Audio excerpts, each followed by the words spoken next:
En la próxima hora, un gran tema nacional será sometido al juicio de la opinión. Tendremos un fiscal y un defensor. Ustedes darán el veredicto. Modera Claudia Cano. ¿Qué tal? Muy buenas noches, bienvenidos, gracias por acompañarnos. Estamos en Veredicto, el programa de los grandes debates a nivel nacional que se transmite aquí por el Canal 1. Desde el año 2013 hemos venido teniendo una situación jurídica y vamos a tener el debate aquí esta noche en Veredicto sobre este tema. ¿De qué se trata? A partir de 1949, la Organización Internacional del Trabajo ordenó que aquellas empresas que se encuentran en proceso de liquidación por insolvencia deberían tener prioridad como acreedores a sus empleados. ¿Qué pasó? Hubo modificaciones a partir de la Ley 1106 del año 2006 y ahora no hay mucha claridad sobre quiénes deberían ser los principales acreedores, los empleados o los llamados acreedores garantizados. Es el debate que vamos a tener esta noche. Recuerden, ustedes aquí tienen la última palabra. Hacemos una breve pausa y regresamos para comenzar a desarrollar nuestro veredicto. Regresamos a Veredicto. En nuestro debate estamos tratando hoy de aclarar si en caso de insolvencia de personas jurídicas se debe dar prioridad a los llamados acreedores garantizados o a los empleados. Para entrar en materia, veamos primero algunos argumentos de este debate. El derecho que tienen los empleados a ser los primeros beneficiados en los pagos de su organización, en caso de que ésta entre en proceso de liquidación, puede estar en entredicho. Un acuerdo de la OIT que se remonta a 1949 garantiza este derecho, pero hay una ley de 2013 que, aunque no los desconoce, sí amplía las garantías para acreedores como bancos e instituciones financieras. Este hecho incluso mereció una revisión por cuenta de la Corte Constitucional, que en una sentencia del año pasado decidió inhibirse del tema. Es una situación que incumbe aproximadamente a 7 millones de empleados con contrato en el país, pero que está sujeta a diversas interpretaciones, por lo que será nuestro tema de hoy. Y ustedes dictarán el veredicto. Así que ya lo saben, debe darse prioridad a los acreedores garantizados que a los trabajadores en empresas que estén en proceso de liquidación por insolvencia. Es el debate que estamos teniendo esta noche. Recuerden, ustedes a partir de cualquier momento pueden ingresar a nuestra página de internet www.veredicto.tv. Encontrarán allí una casilla perteneciente a la Fiscalía o a la Defensa para emitir su voto. También recibimos sus opiniones y comentarios a través de nuestro fanpage en Facebook y de nuestra cuenta en Twitter, @veredicto NTC. Damos inicio a nuestro debate. Los invitados ya están listos, así que vamos a proceder a presentarlos de inmediato. Nos acompaña esta noche en la Fiscalía la doctora Andrea Rodríguez. Ella es abogada de la Universidad del Rosario, especializada en Derecho Comercial, de Empresa y en Derecho Contractual de la misma Universidad del Rosario. Muy buenas noches, gracias por acompañarnos. Claudia, Defensa, muy buenas noches y por supuesto a los televidentes un saludo muy especial. Vamos a presentar entonces a la defensa esta noche. Nos acompaña el doctor Luis Guillermo Vélez. Él fue viceministro de Defensa Nacional, cónsul general de Colombia en México y superintendente de sociedades, abogado además. Muchas gracias por acompañarnos. Claudia, muchas gracias. Un placer estar aquí esta noche y un saludo muy especial a Andrea y a Eduardo. Comencemos entonces a desarrollar nuestro veredicto de esta noche. La doctora Rodríguez puede ponerse de pie y tiene 4 minutos para exponer sus argumentos. Muchas gracias, Claudia. Muy buenas noches, Defensa. La Ley 1676 del 2013 tiene como objetivo fundamental permitir el acceso al crédito a aquellas personas que no cuentan con garantías inmobiliarias o garantías personales para obtener recursos y así incentivar sus negocios. Sin lugar a dudas, estamos en presencia de unos intereses muy importantes y de propósitos muy loables en la medida que se busca crear empresa, incentivar la libre competencia, el mercado, lo que se traduce en intereses eminentemente económicos, financieros. Con la expedición de la Ley 1676 del 2013 y como lo ha manifestado la Superintendencia de Sociedades, se ha creado una nueva especie de acreedor dentro de los procesos concursales. Acreedor que se le asigna un régimen preferencial. Adicionalmente, se le mejoran sus expectativas de pago a través de una preferencia en la prelación de pagos. Ahora bien, si pudiésemos graficar esta situación de la prelación de pagos, entendida esta como ese orden que asigna la ley para pagarle a los acreedores dentro de un proceso concursal, podemos imaginar una fila, donde la ley dice quién va en primer, en segundo, en tercer, en cuarto y en quinto lugar. Sin embargo, con la aparición de este nuevo acreedor, que se llama acreedor garantizado, considera que la Fiscalía que las reglas de juego para pagarle son contrarias a la Constitución. Y es que el artículo 50 de esta norma, en su inciso sexto, establece que el primero que va a ir en esa fila es el acreedor garantizado. ¿Y por qué lo digo yo? Y es que la ley, de manera clara, expresa e inequívoca, señala, y cito de memoria, el acreedor garantizado tendrá derecho a que se pague su obligación con preferencia a los demás acreedores, es decir, a los que están en la fila. Haga de cuenta que usted está haciendo una fila, está de primeras y se le colan. En segundo lugar, y aún más diciente, es que la ley permite que ese bien dado en garantía a ese acreedor garantizado sea excluido del patrimonio. Patrimonio que, se recuerda, es prenda general de los acreedores, y con el producto de esa venta se pague al acreedor garantizado. Y si eventualmente hay remanentes, se les aplique a los que siguen en la fila, haciendo una única salvedad. Y es que este acreedor garantizado no se puede colar si eventualmente hay acreedores con derechos pensionales. Pues bien, estas disposiciones, a nuestra consideración, afectan en primer lugar el preámbulo de la Constitución política y más puntualmente lo que concierne a un orden social justo, al derecho a la igualdad, al derecho al trabajo, que son inherentes en un Estado social de derecho. Y me permito recordar que el preámbulo de la Constitución política tiene fuerza vinculante. De análoga manera, estas disposiciones afectan el artículo 1, 25 y 53 de la Constitución política. Y es que en un Estado social de derecho, los trabajadores y sus derechos son piedra angular y el Estado debe velar por una protección, pero una protección real, efectiva, material. Eso en palabras de la Corte Constitucional. Ahora bien, los invito a hacer un viaje al pasado, más puntualmente al 7 de junio de 1963, fecha en la que Colombia ratificó el Convenio 95 de la OIT, convenio por el cual se hace una protección al salario.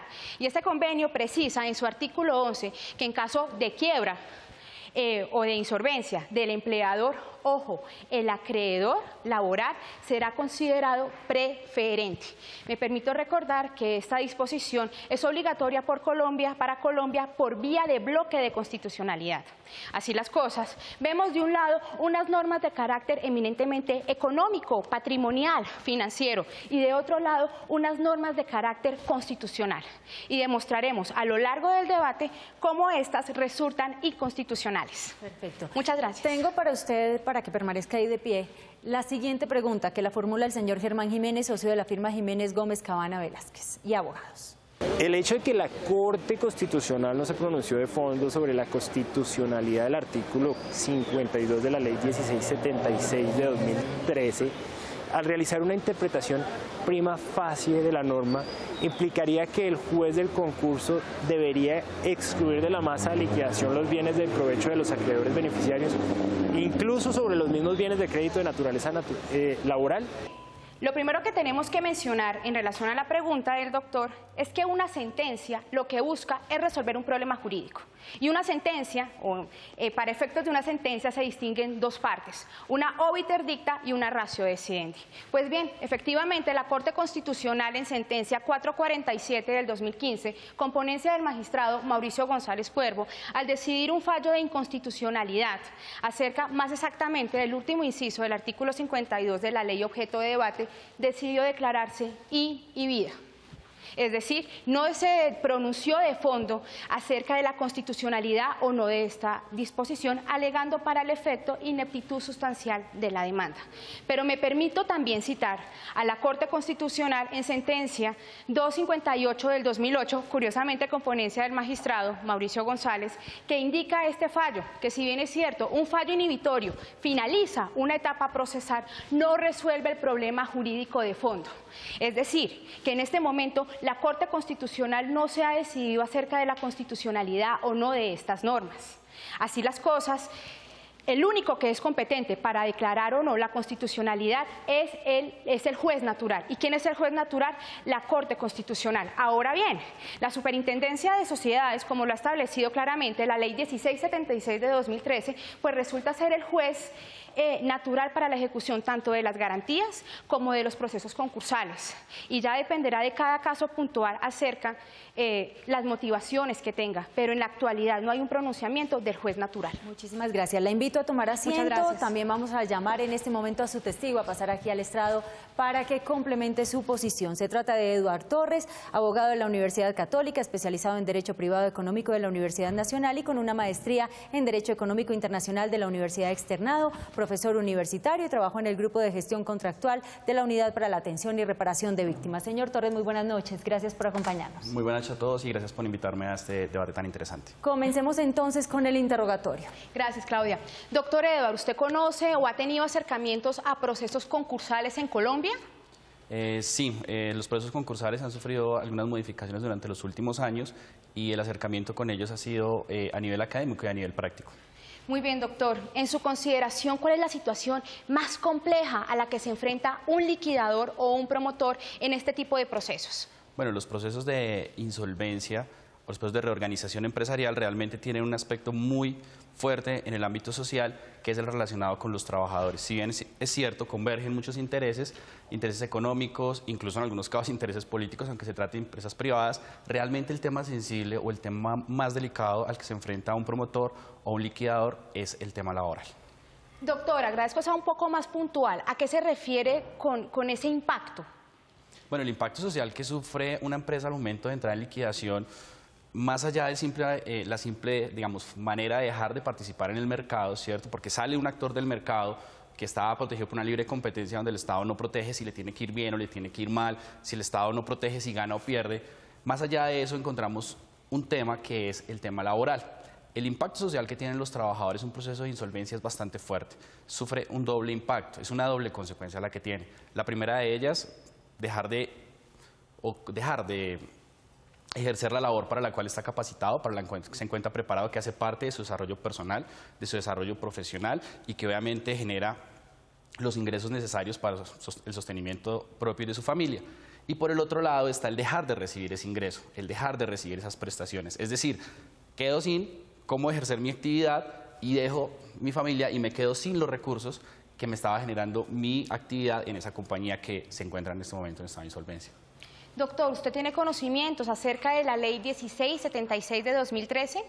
Sí, la Ley 1676 del 2013 se dicta en el marco de las garantías mobiliarias, una ley que favorece el crédito, que fomenta el crédito, que se da o que se dicta en un escenario en el que Colombia está acogiendo muchas disposiciones internacionales para adecuarlas a su ámbito local. No es para nadie un secreto que estamos en el ambiente de la OCDE, que estamos tratando de traer algunos temas económicos, algunos temas financieros de países desarrollados para implementarlos, y dentro de toda esta figura traemos la figura de la garantía mobiliaria, que obviamente Colombia estaba en deuda, pero que esos intereses económicos están favorecidos, no así los intereses sociales de los que estamos hablando. Con todo lo que ha mencionado, doctor, ese impacto social y de cara con la Ley 1676, ¿considera usted que alguna parte de esta disposición legal es contraria a la Constitución? Sí, desde luego, claro está, y lo veníamos comentando en la introducción que usted hizo, y es el tema de la prelación de créditos. La prelación de créditos se ve seriamente afectada o se ve vulnerada en el sentido de que los trabajadores están en esa fila que usted mencionó, pero no están ahí por disposición legal únicamente, sino por disposición constitucional. La Constitución dice, oiga, mire, este trabajador se quedó sin trabajo, tiene un impacto económico, pero también tiene un impacto en la sociedad. Debemos darle por lo menos priorizar que tenga garantía de ingreso. Más allá de que hablemos del sistema del mínimo vital, tiene que tener su garantía de ingreso. Y esa garantía se ve afectada ¿cuándo? Cuando encontramos que la ley nos dice que este acreedor nuevo que creó la ley, que tiene una garantía sobre un inmueble, va a tener prelación sobre los demás.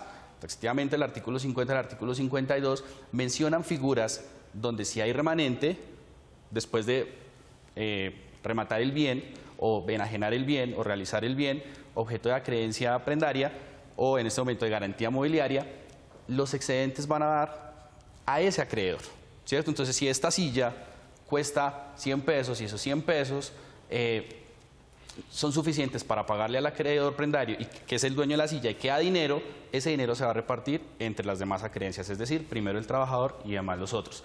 Obviamente eso es abiertamente inconstitucional, por estar en contravía del artículo 25 y del artículo 53, particularmente este último que habla de la garantía vital, del mínimo vital, que no solamente debe reconocerse cuando el trabajador está ejerciendo su actividad, sino el momento en que se presenta una liquidación. Doctor Torres, doctora Rodríguez, muchísimas gracias. Ustedes ya han escuchado a la Fiscalía, sus argumentos y el interrogatorio a su testigo. Vamos a hacer una breve pausa comercial y regresamos para escuchar las preguntas que tiene la defensa. Ya volvemos. Regresamos a Veredicto, estamos en el segmento de la Fiscalía. Ya tuvieron ustedes la oportunidad de conocer al defensor de esta noche, el doctor Luis Guillermo Vélez, quien en este momento tiene derecho al contrainterrogatorio. Quisiera que me aclarara el tema de si la ley de garantías mobiliarias altera la prelación de créditos, porque del fallo de la Corte reciente que se mencionó, es bastante evidente que no es el caso. Me gustaría oír su opinión al respecto. Sí, realmente, digamos, el fallo de la Corte no lo podríamos tomar como jurisprudencia, como antecedente o como precedente judicial, dada cuenta que se declaró inhibida, ¿sí? Lo que sí dice es que puede dar lugar a dos interpretaciones. Una de ellas es la interpretación restrictiva, en la que dice, efectivamente, no podemos preferir al trabajador sobre los demás acreedores, preferiblemente aquellos que tienen garantías mobiliarias. Y la otra, que es la que sostiene la tesis y las supersociedades en esa sentencia, donde dice que no, que la ley en ningún momento dice eso, que no modifica la prelación de créditos. ¿Cuántas empresas se liquidan anualmente en Colombia? ¿Tienen un proceso de liquidación judicial en Colombia? Proceso de liquidación judicial que adelanten ante las supersociedades, bueno, realmente no tendría Deme una cifra. Yo podría pensar fácilmente que estamos arriba de los 500 procesos. 500 procesos. ¿Cuántas sociedades mercantiles cree usted que hay en Colombia? Bueno, si nosotros vamos a hablar de la expedición de la ley 1258 del 2008, estamos hablando que se disparó y estamos hablando más de 40.000 sociedades mercantiles solamente con creación de esa ley. 40.000 sociedades mercantiles. ¿Cuántas cree que hay en este momento operando? En este momento operando, yo creo que debería estar por el rango similar. No, digamos que estamos como en casi 1 millón de sociedades mercantiles. ¿Cuánto empleo generan las sociedades mercantiles que están operando actualmente? De los, tal vez, que 15 millones de trabajadores que hay en Colombia. De los 15 millones de trabajadores que hay en Colombia, las sociedades mercantiles, que en este momento no son el mayor empleador, porque el mayor empleador es el Estado, debería estar por lo menos en un 80%. 80% del empleo formal de Colombia es generado por las sociedades mercantiles. El Estado no es el mayor empleador del país, por mucho, es mucho más chiquito. Digamos, el principal empleador es el sector privado. ¿Cuál cree usted que es el principal problema que tienen las pymes cuando usted entrevista a los empresarios? El acceso al crédito. ¿Y qué le dicen usted que por qué no pueden financiarse? No se pueden financiar porque los estándares que se tenían para la obtención de créditos son bastante altos. ¿Por qué cree usted que se hizo esta reforma? No, la motivación de la reforma es totalmente clara. Digamos, nosotros no estamos en contra de la reforma es absolutamente viable, loable, me parece supremamente interesante. Digamos, Colombia estaba en mora porque está mucho atrás de otros países, México, Chile, incluso de la región, y si queríamos entrar a la OCDE, obviamente esto hace parte de un paquete de muchas reformas que tenemos que hacer, de los 15 puntos. ¿Pero lo hacemos por que la estamos OCDE cumpliendo. o lo hacemos por los colombianos? No, lo estamos haciendo porque estamos en mora de unas reformas para ser un país considerado desarrollado. Sí. No lo estamos haciendo ni por la OCDE, pues colombianos, sino porque estamos tratando de llegar a unos estándares donde podamos ser competitivos, no solamente a nivel local, sino a nivel internacional. Okay. ¿Cree usted que es más importante tener normas que beneficien a 15 millones de trabajadores o normas que eventualmente pudiesen, discutiblemente por supuesto, afectar los derechos de tal vez unos 3.000? Yo creería que uno no podría verlo separado. Uno tiene que ver eso como un conjunto. Los derechos laborales, como dicen, el derecho al trabajo no se limita a crear trabajo y a crear empresa, sino a crear las condiciones para que ese trabajo sean condiciones dignas, mantenga el mínimo vital de su trabajador durante todo el tiempo, incluso durante la liquidación. Es decir, las normas no pueden ser, genero empleo, pero y desprotejo al trabajador al momento que se acabe la empresa. Consideramos que esa no debería ser una postura. Muchísimas gracias. Ha terminado aquí el tiempo para el contrainterrogatorio al testigo de la Fiscalía. Nosotros vamos a hacer una breve pausa comercial. Regresamos para escuchar los argumentos de la defensa. Regresamos a Veredicto, ya ustedes escucharon a la Fiscalía y ahora el defensor, el doctor Luis Guillermo Vélez, tiene 4 minutos para exponer sus argumentos. La Ley de Garantías Mobiliarias del año 2013 es tal vez la norma pro trabajo y pro empleo más importante de los últimos años. En Colombia existen aproximadamente unas 750.000, tal vez un poco más, 1 millón, hasta 1 millón de sociedades mercantiles que están operando. La mayoría de sociedades mercantiles que operan en Colombia son pequeñas y medianas. Allí se genera el empleo. Es en estas sociedades en donde está el empleo colombiano. De estas, tal vez unas cuantas, no más de 8.000 son sociedades de gran empresa. La mayoría son la tienda de la esquina, la sociedad, digamos, que tiene un pequeño negocio agrícola, la peluquería. Y cuando ustedes les preguntan a esos empresarios, que son quienes generan el empleo en Colombia, ¿cuál es su mayor problema?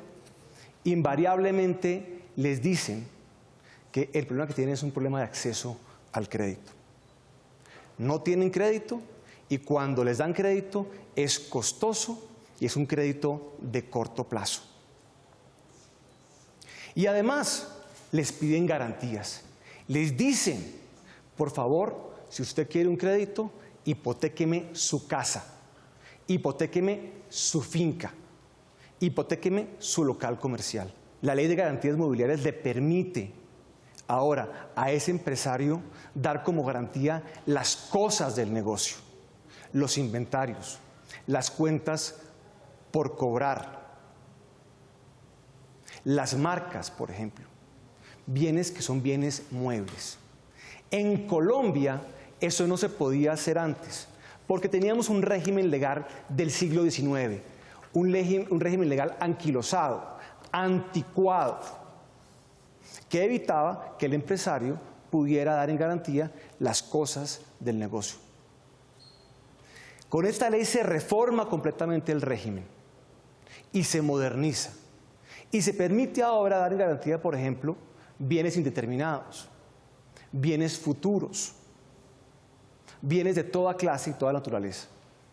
Y ahora ese empresario puede evitarse dar en garantía, digamos, o hipotecar su casa y recibir crédito de una mejor manera.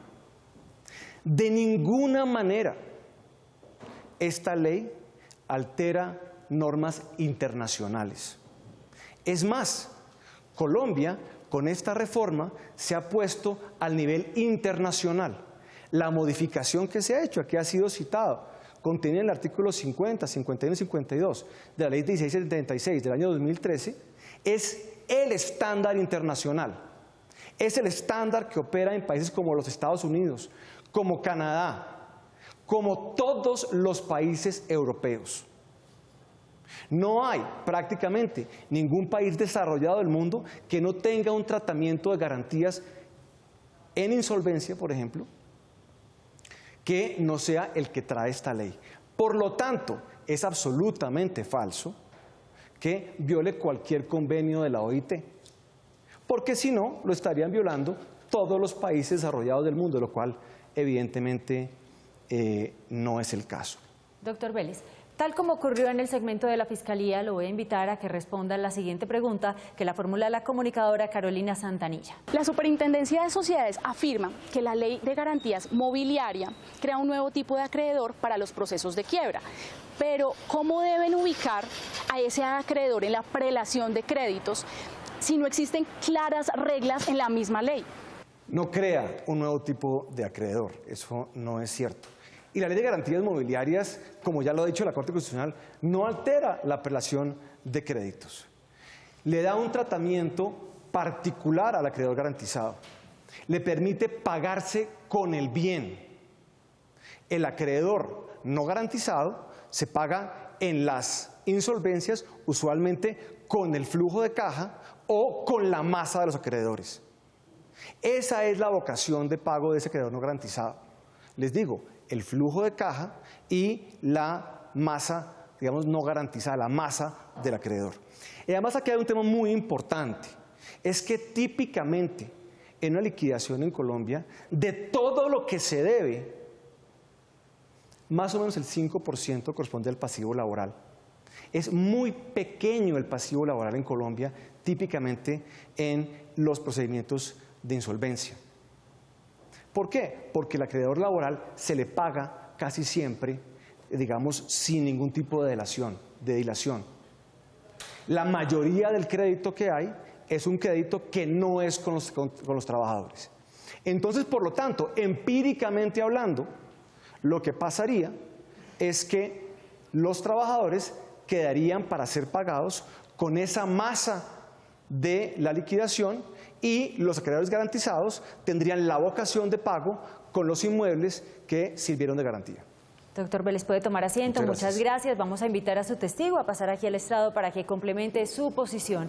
Se trata de la doctora Diana Lucía Talero. Ella es miembro del grupo de expertos en insolvencia del Banco Mundial, miembro de la comisión redactora del régimen de insolvencia empresarial, de la persona natural, no comerciante y de garantías mobiliarias, abogada especializada en Derecho de Sociedades de la Universidad Javeriana y docente en el área de Derecho también. Doctora Talero, muchas gracias por acompañarnos. Muy buenas noches. Buenas noches, muchas gracias a ustedes por la invitación. Comencemos entonces con el interrogatorio por parte de la defensa. Doctora Diana, la Ley de Garantías Mobiliarias, particularmente sus artículos 50, 51 y 52, de alguna manera viola la Constitución colombiana, viola el bloque de constitucionalidad, viola alguna convención de la OIT firmada con Colombia y de alguna manera es esto alguna aberración local que no guarde ningún tipo de consistencia con el estándar internacional en materia de insolvencia.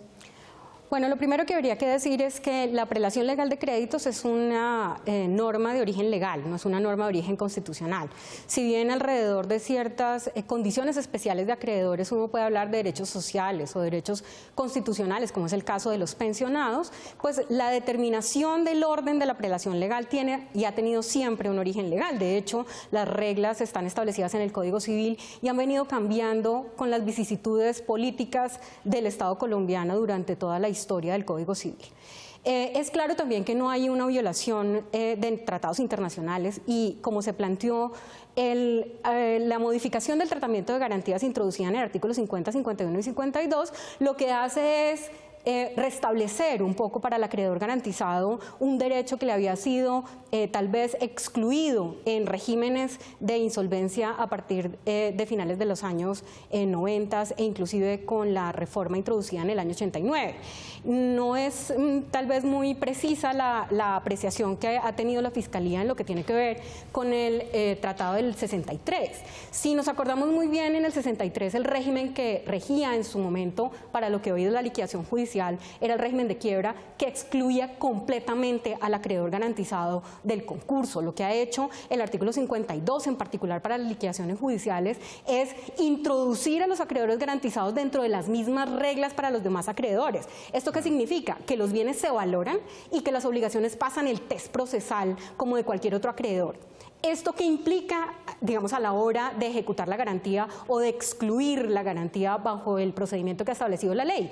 Que se hace un equilibrio entre los derechos de la masa concursal que se liquida, y es decir, cuando yo valoro el bien en garantía, yo establezco qué tantos derechos sobre él tiene la masa de acreedores a la cual se le aplica el régimen de prelación legal de créditos, pero nunca genera un desequilibrio entre los derechos de unos y otros. Si le entiendo bien, entonces el régimen que hay en Colombia hoy en día es un régimen que es similar al estándar internacional, como por ejemplo el que hay en Estados Unidos, en Alemania y en Inglaterra. Así es, logra el equilibrio necesario para que se otorgue el crédito. Es una reflexión muy sencilla. Si yo no puedo cobrar, no presto. Así es. Perfecto. ¿Qué tiene para decir la Fiscalía? Comencemos con el contrainterrogatorio, señora fiscal. Claudia, quiero hacer una pequeña precisión porque el doctor Luis Guillermo Vélez afirma que la Superintendencia de Sociedades no ha señalado acerca de la creación de una nueva especie de acreedores. Y para efectos de todos los televidentes, me permito memorar el proceso donde el sujeto procesal es Daniel Arenas. En audiencia de resolución de objeciones del 18 de febrero de este año, la Superintendencia precisó, abro comillas, cito: pero en él, haciendo alusión a la ley 1676, menciona, en él se creó una nueva especie de acreedor, se le asignó un régimen diferenciado y mejoró su expectativa de satisfacción del crédito. Esto para efectos de claridad, por supuesto, de que los argumentos de la Fiscalía no simplemente surgen de de la imaginación de la suscrita, sino que realmente tienen fundamento legal. Comencemos con el contrainterrogatorio entonces. Muy bien, doctora, quiero ser abogada del diablo, que me encanta. Vamos a decir que yo soy apoderada de una entidad financiera que le prestó a la sociedad concursada. ¿Es correcto? Estamos en un proceso de liquidación en ese escenario. Y yo le digo al liquidador, por favor, páguenme a mí de manera preferente. Y si yo soy abogada de esa sociedad, del banco, por ejemplo, lo voy a decir porque es que el artículo 50, en su inciso sexto, es muy claro. Y es que el acreedor garantizado tiene derecho a que se pague su obligación con preferencia a los demás. En su consideración, doctora, ¿usted qué me respondería a mí, como apoderada de esa entidad financiera? Lo primero que le tendría que decir es que el artículo 50 no es un artículo y no es una disposición que se aplica a las liquidaciones. El artículo 50 es una disposición para el régimen de reorganización empresarial en donde la empresa está viva. 52, el artículo 52, gracias por la precisión, doctora. El artículo 52 es justamente el de la liquidación judicial, pero tendría que hacer una precisión como abogada de la entidad financiera, y es que usted puede solicitar el pago preferente respecto del bien en garantía de ese acreedor, no respecto de la masa de activos de bienes de la liquidación, porque es que hay una confusión muy grande, doctora, y es que cuando se habla de la modificación de la prelación de darle créditos, se habla como si se hubiera cambiado la prelación frente al patrimonio del deudor. La masa patrimonial de activos del deudor es la que responde y la que es prenda general de la totalidad de los acreedores, entre esos los acreedores pensionales, los acreedores laborales, los acreedores fiscales. Lo que ha hecho el artículo 52 es generar para el acreedor garantizado con garantía prendaria, que hoy es la garantía mobiliaria. Disculpo un poco la superintendencia que está tratando de hacer doctrina sobre esta nueva ley, pero lo que ha hecho la ley 1676 no es crear una nueva garantía, ni crear una nueva calidad de acreedores. El acreedor tiene una preferencia contractual que ha de alguna manera contractuado con su deudor en el momento en que ha constituido la garantía sobre bienes muebles o sobre bienes inmuebles, en la cual contractualmente se ha generado una preferencia, pero es la misma preferencia que se había o que se hablaba en el régimen del Código Civil como garantía prendaria o garantía hipotecaria. Entonces, realmente el acreedor lo que tiene vocación de perseguir es el bien objeto de la garantía, no la masa. De ahí la precisión necesaria para establecer que el patrimonio del deudor, la masa activa del patrimonio del deudor, es la que responde por la prelación legal de créditos. El otro, este acreedor financiero, entidad financiera, que no necesariamente el acreedor garantizado es una entidad financiera. Los proveedores, los mayoristas son normalmente quienes otorgan garantía a un empresario que ha estado en problemas económicos. Dejemos espacio para una pregunta. Gracias, doctora. Gracias, Claudia. ¿Qué ocurre si de la masa que usted menciona solamente hay un bien y ese bien es el bien que fue dado en garantía al acreedor garantizado? ¿Qué pasa con los...? Es decir, nosotros... Puede suceder. De hecho, creo que en un caso hipotético puede suceder. Claro. Lo que uno no puede, doctora, de sacar como regla es que la norma es inconstitucional por el caso hipotético. Uno no puede hacer el test constitucional frente a una hipótesis. Cuando yo hago un test constitucional, lo que hago es comparar el derecho constitucional con la norma. Cuando yo estoy hablando de hipótesis, tengo otro tipo de protección, como es la acción de tutela. ¿Qué tanto empleo estamos pregonando si al final los derechos no van a ser efectivos para el trabajador? ¿De qué me sirven de que efectivamente se me abran las barreras del comercio, que se haya un crédito y que podamos llegar a la OCDE y a temas internacionales si la efectividad del derecho no se va a dar? Ese es el punto. No es porque la DEO no le da el régimen. La efectividad del derecho, y esto aquí y en cualquier tipo de liquidación, la da la suficiencia del activo. La disposición si el activo no es suficiente, doctora. Justamente, tiene la resolución del juez concursal, que bien lo reguló la norma, digamos, cuando la Corte hizo o reguló o trató de regular en ese fallo inhibitorio algo que no logró. Sí, es fue correcto. determinar que el juez concursal sí tenía la potestad de regular en un evento en el cual el desequilibrio fuera tal que afectara un derecho fundamental. Y eso es supremamente importante. Pero lo que ha planteado aquí la defensa es que yo no puedo, por el derecho que puedo tutelar usar a través de otra acción, como es la acción de tutela o la misma facultad del juez concursal para regular y decidir en un caso particular, afectar el sistema económico y determinar que ningún empresario entonces puede tener reglas claras para el cobro de créditos en un concurso. Por tiempo las debo interrumpir. Muchas gracias, doctora Talero, doctora Rodríguez. Ustedes ya han tenido la oportunidad de escuchar los argumentos de la Fiscalía de la Defensa. ¿Están de acuerdo con quién? ¿Cómo saberlo? Permítanos conocer su opinión a través de nuestra página de internet www.veredicto.tv. Regresamos para escuchar los alegatos de conclusión. Regresamos a Veredicto. Pasemos de inmediato con los alegatos de conclusión. Comencemos por la Fiscalía. Muy bien. Colombia, en desarrollo de sus políticas económicas a nivel nacional e internacional, ha implementado un marco normativo que favorezca el clima de las negociaciones y de las inversiones, lo cual, como es apenas natural, resulta muy atractivo para el inversionista extranjero. Ahora bien, para nadie es un secreto que todo esto obedece a la intención de Colombia por ser parte de la OCDE. De ahí este tipo de normas políticas. Sin embargo, este tipo de programas, políticas, tienen un contenido netamente económico, financiero, dejando de lado intereses sociales. Y no solo los que hemos debatido arduamente el día de hoy, sino, por ejemplo, temas de salud, donde se privilegia un esquema financiero sobre la calidad del servicio. Y es ahí donde nace esta pugna entre normas de intereses económicos, financieros, patrimoniales sobre intereses sociales, que, valga la redundancia, nos interesan a todos, al ciudadano de a pie, al trabajador, que tiene que maximizar unos recursos denominados salario, que en la mayoría de los casos es insuficiente para satisfacer las necesidades suyas y de su familia. Y resulta que la empresa donde usted trabaja entró en un proceso concursal, es decir, quebró. Y es que, perdóneme, pero nadie está exento de una quiebra. ¿Y usted qué va a hacer? Va a estirar su mano y le va a decir, por favor, págueme lo que me debe. Y puede que la empresa solamente tenga un bien y ese bien esté dado en garantía mobiliaria. ¿Y qué va a hacer la empresa? Va a sacar esta ley y le va a decir, no señor, yo no le pago primero a usted, le pago a la entidad que me prestó dinero. Y si eventualmente me sobra dinero, le pago.